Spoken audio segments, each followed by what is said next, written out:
The Book of Numbers gets overlooked, partly because it has a really boring name. Which is a shame. In the Hebrew tradition, the book's name is Bamidbar, which means in the wilderness. And it's an epic travelogue about Israel's journey through the desert on their way to the land promised to Abraham. Now, this pilgrimage should only take about 2 weeks on foot. But instead, it takes them about 40 years. That's crazy. It's practically half of someone's lifetime. Yeah, it's a very long camping trip with lots of interesting stories. But let's remember, it's most helpful to back up and start with how this book is designed. Right. So the book is broken up into 5 sections. There are 3 wilderness locations, broken up by 2 road trips that link all the pieces together.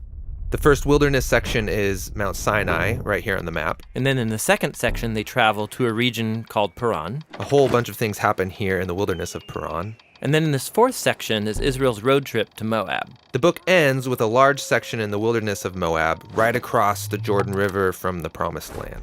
Now, through all of these sections, the storyline just flows like a gripping, dramatic movie. Everything starts great, but then the trip goes horribly wrong, and it all ends with the final redemptive moment, the surprising act of God's grace.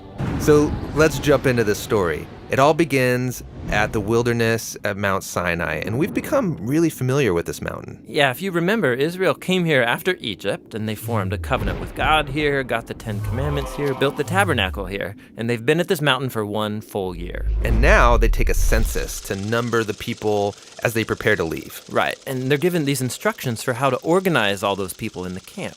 God's presence in the tabernacle, and then the tribe of Levi and the priests around it, and then the rest of the tribes around them. And this pattern, it's this visual symbol for how God's holiness is at the center of their existence as a people. And they're told that when the cloud of God's presence moves, they're to pack up and travel with it. Yeah, the Ark of the Covenant is carried by the Levites out in front, and then the tribe of Judah, and on and on. And this order is also a symbol for how God's holy presence is their leader and guide through the wilderness.